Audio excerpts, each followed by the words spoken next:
Hello, and welcome to Real Chat with Kat, the podcast dedicated to igniting your entrepreneurial spirit and empowering you to conquer new horizons.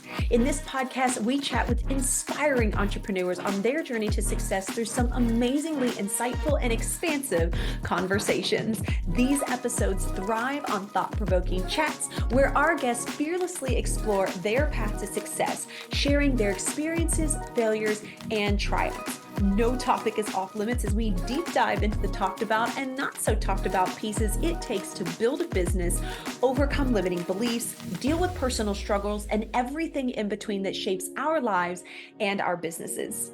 I'm your host, Kat Polsinelli, creator and founder at The Lotus Effect, where we believe that success is not just about strategies and tactics, it's about cultivating a powerful mindset and creating customized business operations that align with you and your true purpose. Whether it's mastering time management, improving productivity, enhancing leadership skills, or simply fostering a growth-oriented mindset, we'll provide you with the tools and strategies to flourish in both your business and personal life. I'm so excited to have you join us today in this episode, so get ready to feel empowered and inspired as we learn together and from one another on how to rise above challenges, break through limitations, and unlock our full potential. Let's dive in. So thank you all for joining today. I am so excited to have you guys here, and I have with me Kim. And Kim, if you don't mind, thank you so much for being a part of the podcast, first off. But tell us a little bit about you and what it is that you do and how you kind of got into the business that you're in. Yeah, thanks, Kat. Thank you for having me. I'm so excited to be here. So I was head of HR for about 10 years ago. And through that experience, I learned the importance of, what an improved culture and what a not a good culture was. And Mm-hmm. but forget about all that. We all go to work, we don't like somebody, or we have a family member that we just can't get along with, or we have a conversation we just can't have because we don't have the energy, whatever that is. So I dealt with a lot of communication. But I Mm. am a psychology nerd. And so I Ooh. delved into this stuff. I was kind of like, why is this the case? And it's it came to a realization for me. How did I want to stop recruiting for positions that were unnecessarily vacant because of a bad boss or a coworker, that things just weren't being rectified, and why? Okay. So there was this, like, procrastination on conversations, but it all fell under the umbrella of communication. So I took it from there. Now, one of the things I did do early in my earlier days is I became a certified holistic health coach, but from a behavioral standpoint of why we don't do wellness for ourselves, right? Um, Okay. I don't make meal plans, but I help people from a behavioral standpoint, life coaching, which is also leadership training and development, which is what I do for my B2B stuff. Okay. And that's why we're here to talk today, I guess. I love that. Wow. So you've got a couple of different things in your back pocket then. I absolutely love that. So tell me, when you got into the life coaching side of it, what kind of got you into that field, or what did you enjoy the most with the people that you worked with in that area? Because life coach, I feel like, can be so generalized. Sure. And it sounds like you really had kind of like a niche in your life coaching that you really enjoyed attacking when dealing with people. Yeah. So when I started in HR, I was very silly and I thought it was going to be more tactical. But what I found was it wasn't, because the culture was toxic. And this is not an intentional toxicity. It was just an Hmm. ignorance, an innocent ignorance that happened that we all needed to learn. And sometimes that can be an incredibly uphill battle. But as people were coming into my office, I was new in HR, they were hungry for someone to listen to them.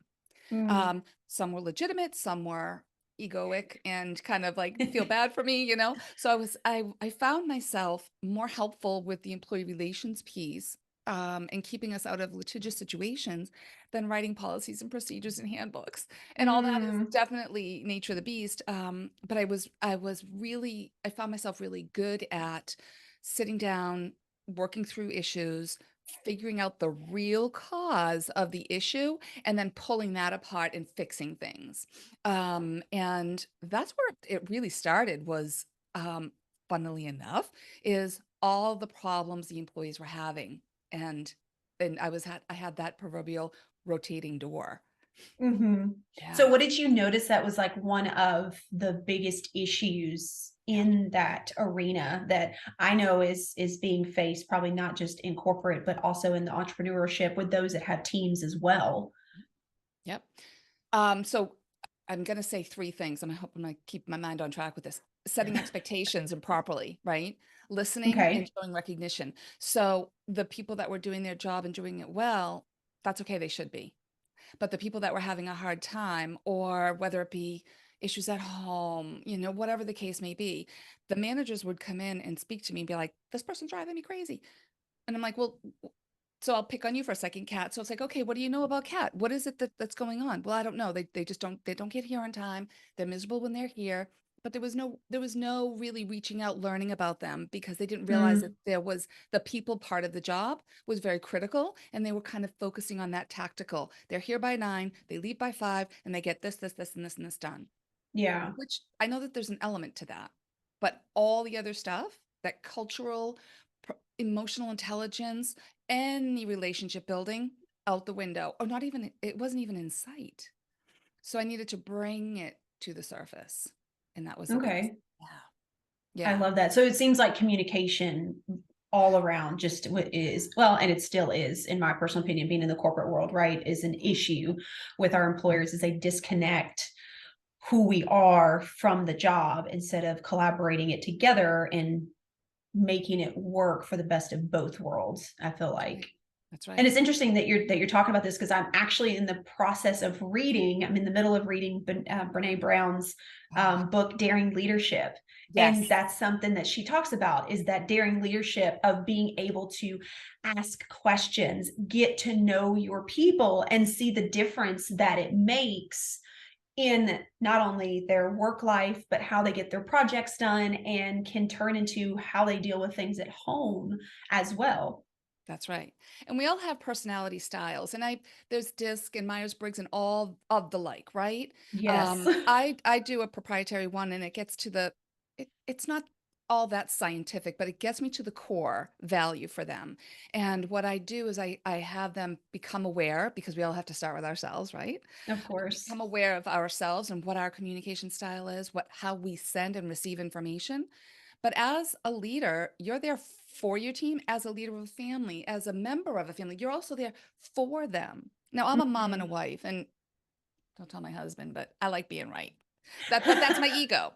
I'm a mom. I've done it right. I've got it. It works. But that doesn't Yeah, mean I can't listen. I can't absorb what other people have to say. And true. my husband said a couple times, "This is not about you." And I was like, "You're right. I don't like hearing that." So our egos get in the way because I always have an agenda when I'm trying to get Mhm. something done. But as a leader at the moment, because my husband and I both co-parent, obviously, it's you have to be open to others and implement what others have to say. You're there to help collaborate. And it's unfortunate when we don't learn about the other person. The people on your team might be introverts. They might be kind of Mhm. analyzers, happy to sit behind a keyboard all day long. Me, I don't mind being out in front of a crowd, but that's where I'm comfortable. That would If I had to sit behind a keyboard all day, it would drain me, right? Yeah. And it terrifies people to get in front of folks, and that's just their personality style. But I can't expect the same of everyone on my team. It's my responsibility to understand the people around me so that I can learn to communicate. It's not just about me, it's a two-way street. Mhm. Definitely. So now you said that you have people do a test to figure out their communication style. Is that something that you've come up with, or is it something that you suggest to people start with so that you can then help them dive deeper into that one? Yeah, so I have a program for that, and that's the first thing I do with people is I have them fill it out, and we get to a surface level of that. A lot of people kind of already know themselves, but we really work on that self piece first, so they can become observable for others. Hmm. Which is really what that kind of it opens up that onion. Yeah. Um, I get a lot of folks that say, well, if you can get me to get my team to dot, dot, dot. And this is, we need to kind of change the mindset of leadership because it's about, Mhm. I mean, the reason why I do what I do, and it comes down to it, is I learned to love Mondays when I went into business for myself. I truly love Mondays, but I don't want people to wait until retirement to enjoy their life. I mean, we can go to work and be miserable because we Mhm. can't stand the people we work with or for. And doing what we love to do we will look for a job any other day of the week. Yeah. But if we don't necessarily love what we do, but I cannot wait to see Kat when I go to work. I love my boss. I'm going to be more lenient on being so determined to do exactly what I love to do because I love who I work with and for. Hmm. So we're social beings. We want that. This is what we need. So I get to the core values of each person. And we share and we're vulnerable, just like the Brene Brown thing. It, I create leaders that people trust and don't want to leave. And that's what makes people want to go to work and not have to wait till they're 65 or whatever, right? Yeah. Enjoy their life. Yeah, Everybody has for that sure. opportunity, so don't wait, right? Yeah. Yeah, I absolutely love that. I think that's, and I think that we do need that. And I've seen a couple of, like memes and quotes and stuff like that, that like there's a difference between a boss and Yeah. a leader. There's a huge difference. Boss has that ego in the way of helping people. A leader understands where their strengths and weaknesses are and don't have a problem with having conversations with those on their team that may have a strength somewhere where they don't, and work in a collaborative space, which Right. makes other people more comfortable, right? That's right. That's right. And they'll say, hey, my boss, oh, my leader. People don't use that word, right? And Yes. I can remember all my great bosses. I use that word, but I'm like, you can be a great leader. You can be there for folks. And and they're more productive. They're not going to call out when they have 8 hours racked up and off and just finding any excuse not to be at work. Hmm. Relationships are important. And it's about meeting people halfway or 60% or whatever the case may be, but put that effort and it all just really does. You should lead by examples. Leaders should lead by examples. Yeah, definitely. So if you were working with someone, in the corporate space or just, in general, as far as a team, what would be some of the things that you would suggest that the leader kind of starts leaning into, to start building that trust with that team? Yep. So the first question I ask is, so we go through that like little personality thing. So I want to make sure that Hmm. we know, they know who they are, what they're dealing with, and the folks that work for them. But I always say, listen, do you do one-on-ones with your team? Now, I get that some will say, I have 50 people that work for me. I don't have time for that. Yeah. And I'll say, you can't afford not to. And it can be a 15-minute conversation. Mm. And it can be once every 6 weeks, once every 2 months, something consistent that works for them. Because when performance evaluations and let's forget about work altogether, when you're working with, even from a personal perspective, are you investing in the people around you or are you judging? Right. Oh, So I very start true. myself, right? We come with biases to conversations, but by learning about the folks around us, we we start to understand the person and not so Hmm. much rely on our biases and beliefs of just how I always have done things. When someone kind of walks by you and maybe they're dressed differently than you, and you kind of go, oh, that you don't even know that person. What are you doing? Right. Social media is a breeding ground for this stuff. But Yeah. from a home perspective and as well as a work perspective, um, get to know your people. And I often say to the new leaders in training, make the time to get to know them. Go, it might simply start, Kat, with "Good morning, how are you?" Because they're Hmm. just going those people that just go into the office, Yep. be quiet, do your job. You're here to make a paycheck, and make it so that they're not just there to make a paycheck. Make them want to come to work. So it be as simple as saying good morning. I know that sounds a little silly, but that could be that. Hmm. One-on-ones, showing recognition for a job well done, even though they're doing the job they should be doing. Give them a reason to be seen and to be heard. Yeah. Listen, listen, listen. Yeah.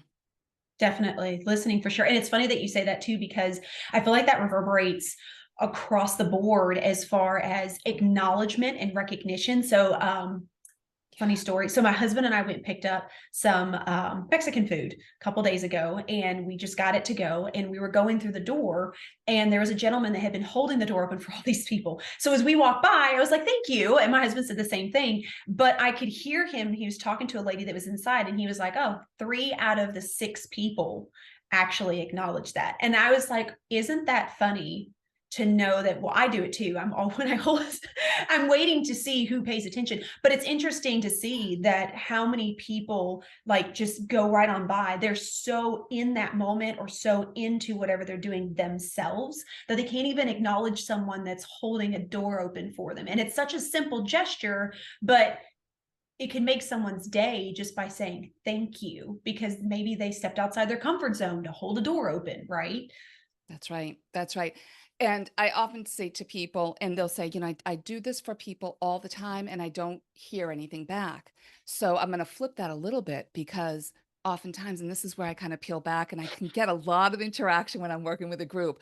Why did you open the door? Did you do it for the thank you or did you just truly just try to help someone else? So Mm, that person that might have nodded said thank you could be just a very unsociable person or been going through a really hard time and they couldn't do it. Maybe yeah. someone just passed away or whatever. So I always say, don't do it for the thank you, but give the thank you anyway if you're there. Like the bosses don't do it for someone to say, "Oh my God, you're a great leader. You're the best in the world." You're there for them. Recognize them. Understand. Definitely say thank you when someone opens the door. That is common courtesy. When Hmm. someone doesn't, I implore you to just extend yourself to forgiving them for not doing that so that you're now not mad because six people didn't say thank you because now that becomes an unhealthy you know Hmm. courtesy, right? And a lot of people might argue with that, but I say, let's have that conversation because I peel it back to, did you do it for the thank you?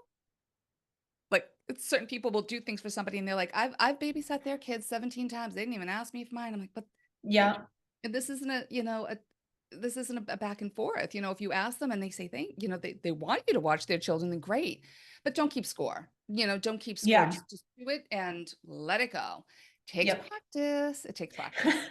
Or create that boundary that if you feel like you're being used, then create something around that where it's a positive give and take, or you're setting a boundary, right? Where, okay, I keep doing for this person, but they keep taking. Next time I'm going to have to say no. I That's think right. that's a huge one. That's right. So it's if someone's asking too much of you, know when to say no. But if you're asking some to do something for people and they're not reciprocating, then you know to stop going down that path. Hmm.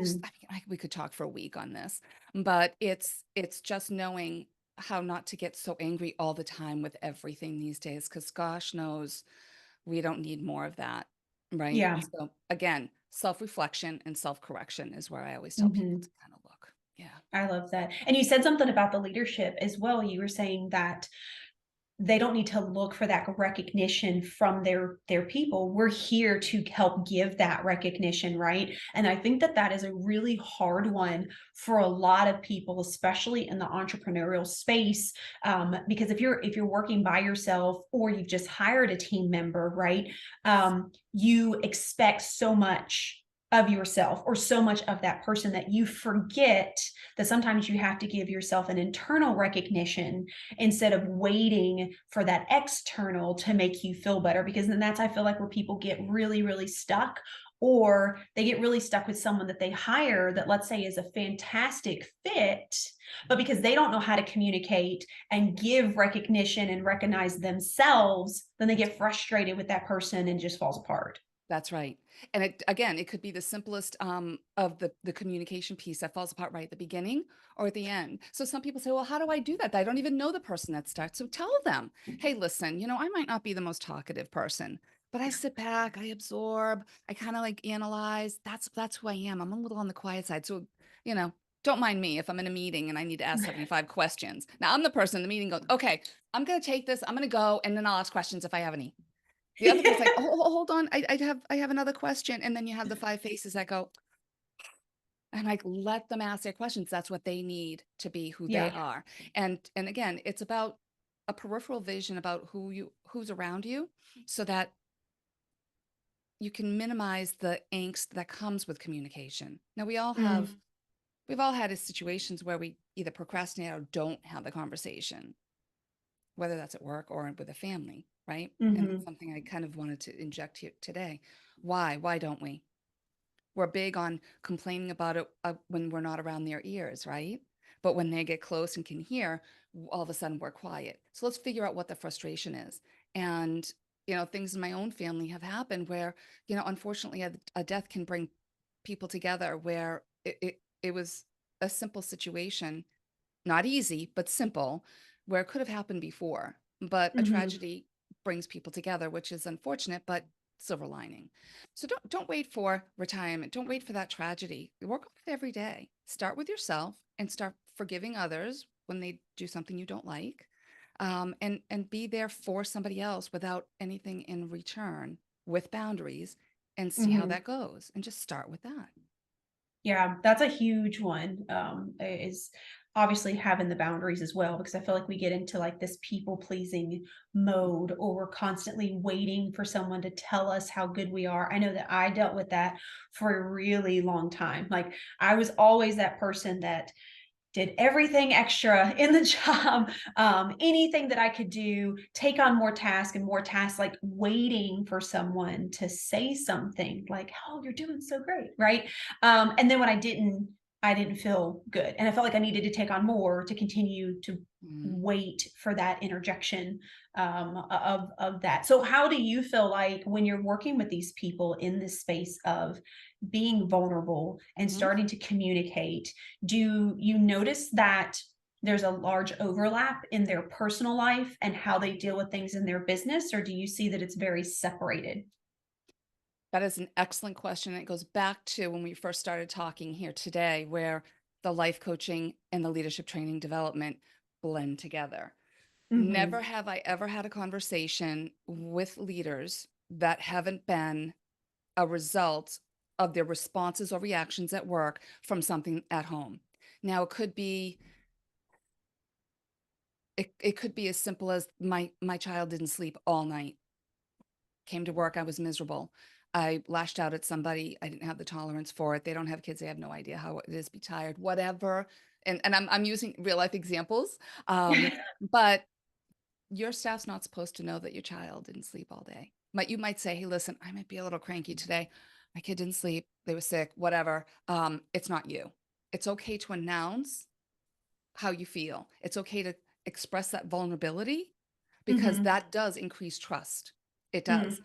And when I work with folks, I'll say, well, why do you feel that way? Why do you care if Sally came in 5 minutes late? Well, I like people to be on time. Why? Of course, we know why we want people to be on time. But why does it really get stuck in your craw? Well, it if I go through, I call my 5 layers of why, and it's not an uncommon practice for people to use, but it always falls back into their personal life and their triggers and their beliefs that they have very low tolerance for Mm. because something happened to them or as a result of them, and they don't know how to separate that from their work and home life. So I help them kind of just bring that back together. And again, it's a sense of awareness first. As long as you know where it's Mhm. coming from, then you can guide it. If you don't know, it becomes this lash out relationship is broken and there's no fixing it until somebody shows up with some vulnerability and accountability. So who's Yeah. first, right? Then it's like, no, I know you are, but what am I? I know you are, but what am I? And we don't like that's not very productive. Definitely, for sure. So, I know you said that you have a five whys that you ask. Can you give me some information, like something that people would be Mhm. able to kind of use to, if they are looking to be more self aware? What is somewhere where they could Yeah. start Yeah. in that process? Okay. I'm going to use social media. This is something that probably would resonate with a lot of people. And it's a conversation I had. So with a friend of mine, and she said, "Oh, this is driving me crazy. She's always posting this stuff." And I doesn't matter who it was, but I said, "Well, why does that bother you?" And it's a person that she doesn't really even know very well. And she says, "Well, because I don't. They're just stupid. They don't understand." I'm like, "But why do you care that they don't understand?" Because what they don't understand is this. And then I say, but why do you care that they don't understand that it's this? So by the time we get to the third or fourth one, it's because of their own insecurity Mm. that is projecting into the judgment of why. So whenever someone's triggered by something, myself included, um, I I work on this unless someone's trying to boost their business, attention seeking behavior is a pet peeve of mine. So can you imagine social media? I have to be like, Oh no. I decided not to be frustrated with it, but to try to understand that they're posting this because of a root cause. And that's where my psychology nerdiness comes into play. When someone responds a certain way at my home, instead of saying, don't talk to your mother like that. You're not, I'm your mom. Okay, let's sit down. This isn't a normal behavior. What's going on? I don't want to talk about it Mm, right now. Okay, well, when you're ready, can you please come and talk to me? And of course, I want to go up and save my kids, whenever something is bothering them. But when they're ready, they of always course. back. So it's about patience. It's about self-reflection and correction. And I use that a lot because we can only start with us. So when I go onto social media and it's someone I love dearly, and it's yet another post about something again and again and again, they just Hmm. need to be seen. And as I got to know them, that wasn't the case when they were younger. This is just one example. And Yeah. okay, I forgive it. And not that she needs to be forgiven. I'm forgiving myself from the frustration of prejudging and having an opinion on something that doesn't even have anything to do with me, because that's what Mm, social media does. So stop, try to figure out why that really bothers you. And what are you going to do about it? Be mad and show your friends and spread that negativity? yeah. I'm talking in an ideal world.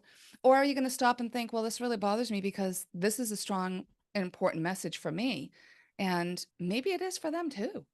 I Hmm. mean, unless you're a serial killer, I mean, I'm going to listen and see why you do what you do, right? It's okay. You got to be open-minded and don't show up with an advocacy for just yourself. Mm, Be there for others. So I hope I yeah, answered. definitely.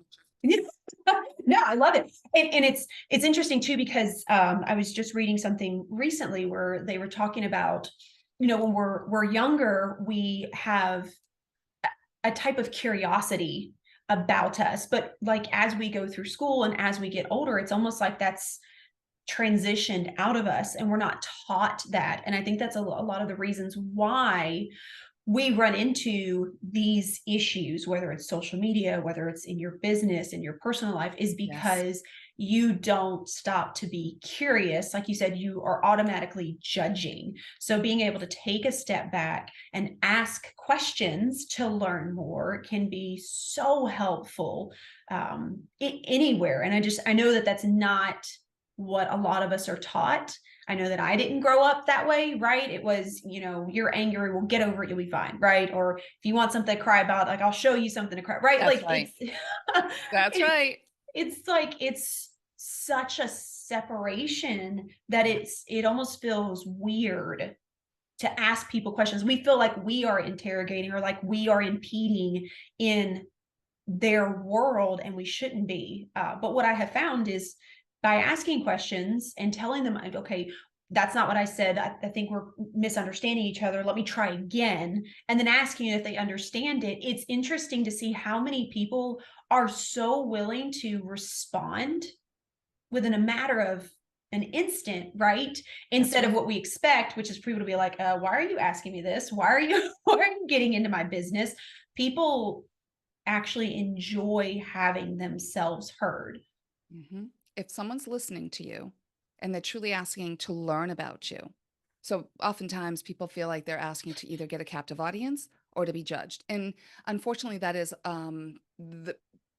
it's the most common way people. So what do you think about this situation? Um, it if you show up in a listening mode in inquire, understand the people.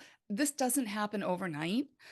We grew up, just to be seen, not heard. I mean, I had parents like Mm-hmm. that too. I mean, come on. And not be inquisitive. w- How are we supposed to learn that overnight? Well, why don't you just start with day one and just try. And this isn't kumbayaing. This isn't. It's really just like try once. Just try Yeah. once to ask somebody that it's going to be a divisive conversation, but say, I'm truly here to understand.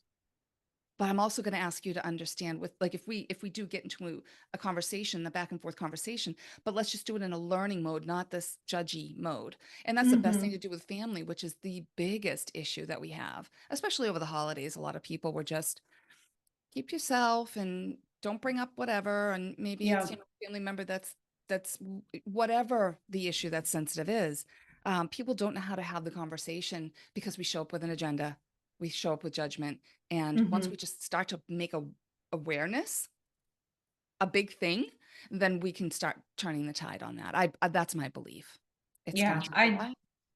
I definitely agree with that. And I feel like a lot of us come in with assumptions Mhm. before it even happens, whether it is in personal, in business, how your kids are going to react, right? Like you already have this expectation of how it's going to go. And that I think is one of the big killers of That's right. opening up a conversation, because if you already go in kill mode because you're expecting them to answer in one way, even if they don't, it's almost like you didn't even hear it because you were so ready that you just fly off the handle with whatever you already had assumed and had in your head that you were going to come in with, and then it's completely missed, and it can make it even worse, especially in your personal life.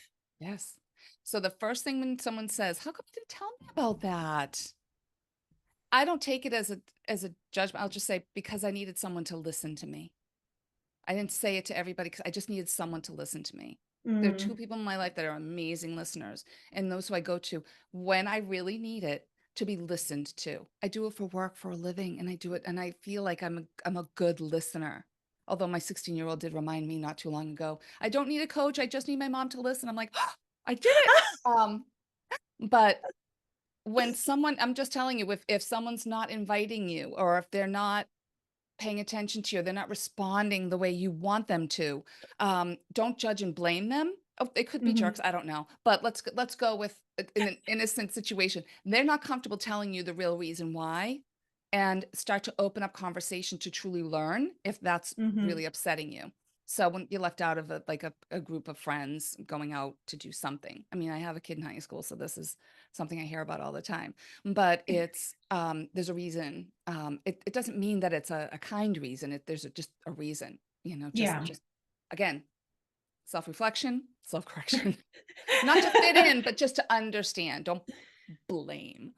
Yeah, Yeah. definitely. And when you're working with people like this and you're Mm. dealing with the leadership, do you find that um, people come back and have more of a conversation with you, like how it changed in their personal? Do you see that it kind of bleeds over when people start these habits in their life in general? Yeah. There are two types that have been the majority. So one pillar is the people that are leaders and they don't want to, but they have to.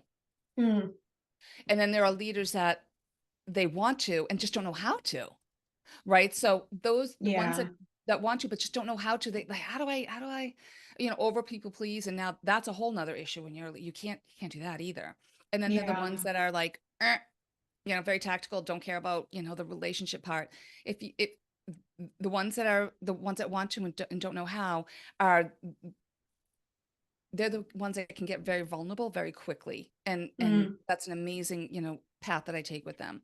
The other ones are asking a lot more questions, understanding their why, understanding their goals. They're more tactically oriented. In order to hmm, get there, they have to think about how they get there. So everybody has a goal, but depending on who you are from a characteristic and personality style, and not just style, but person in general, um, again, what did you grow up a certain way? Were you, was it you know, boys don't cry, don't get upset, you shut up, do your job, yeah, right? So in certain military situations, that's what they had to do. You will learn something, you do it, you don't ask why. But when it's hmm, boots on the ground, it's an urgent situation, you have to do what you're told and what you're yeah, trained to do. But when you're in a situation where you're in the office from a veteran and civilian world and that's still the mindset, it doesn't work, right? So you have to understand your surrounding, you have to understand and be open to changing that mindset and how you deal with people, because it backfires and then they don't know why. yeah, definitely.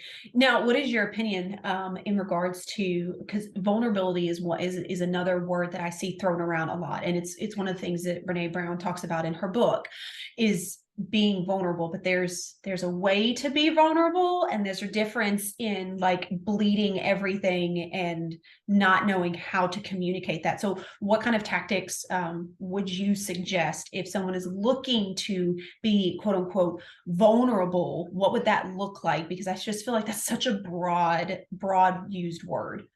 It is, and every situation is different, but I'm going to give you one easy way to think about it, and you can kind of stretch it one way or the other depending on what works for you.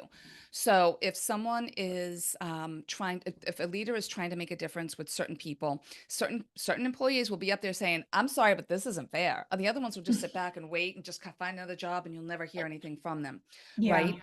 But when you have a leader that isn't trusted for whatever reason, maybe they just haven't expressed anything about themselves, they'll sit and, when I tell them to do one-on-ones, suggest them to do one-on-ones, to sit and go, listen, I'm working on being a better leader.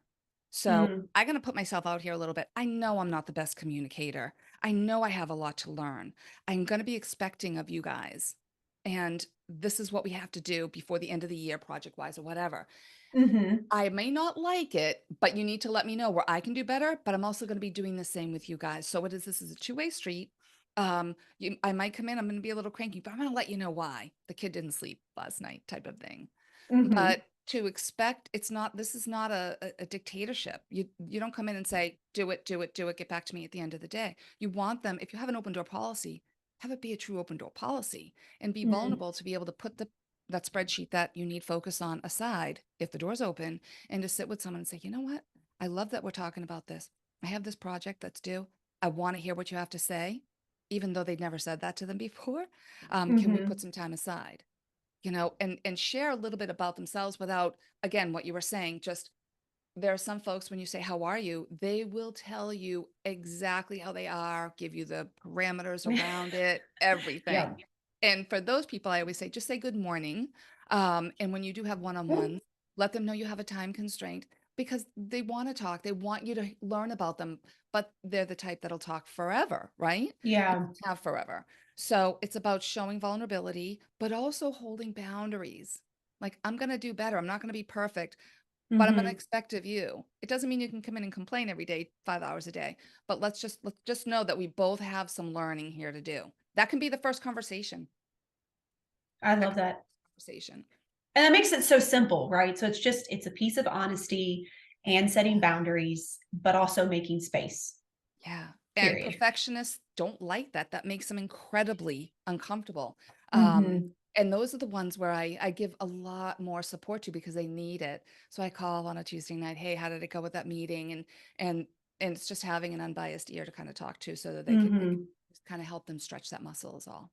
Yeah. And I absolutely love that you are so closely connected and holding space for those people that do need that so that we can create that better and more improved leadership. So before we end, my favorite thing is to always end with a note of positivity. So do you have a quote, a saying, something that you go back to, something you could share that someone could take away today, personal or business?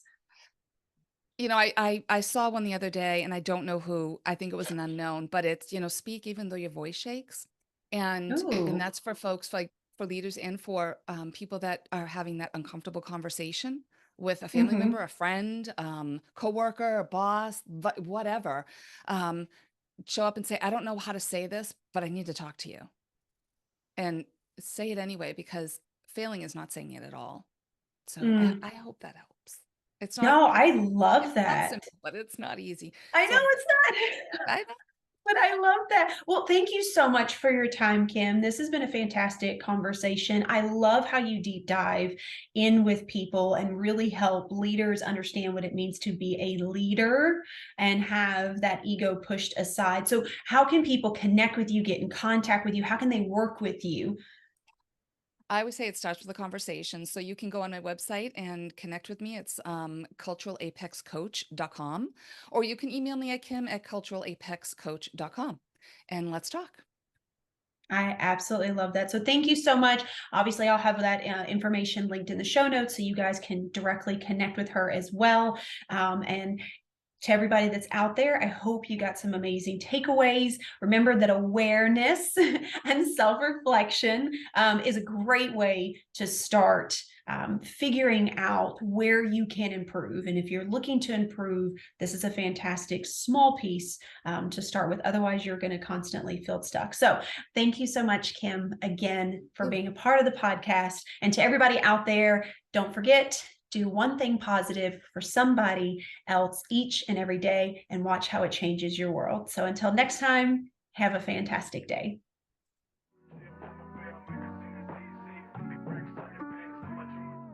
Hello again, and thank you so much for being a part of the podcast today. If you've enjoyed this episode and it brought tons of value, we ask that you please share, like, and subscribe. Your support means the world to us and helps us to reach even more inspiring entrepreneurs who can benefit from these powerful conversations.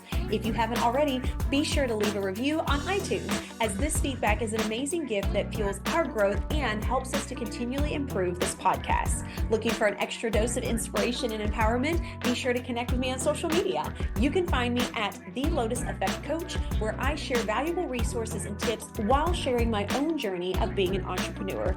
And if you're interested in learning more about my coaching programs and services, be sure to check out my website at the-lotus-effect.com. Once again, thank you so much for being a part of Real Chat with Kat. Your presence and support makes all the difference. Remember, whether you find yourself in the depths of the mud or on the path of growth, we all have a unique journey. And just like the lotus, some of us start in the dirtiest of mud, yet as we rise and grow, we blossom into something beautiful, unique, and truly one of a kind. To all of my visionaries out there, keep rising and growing as you create your own Lotus Effect.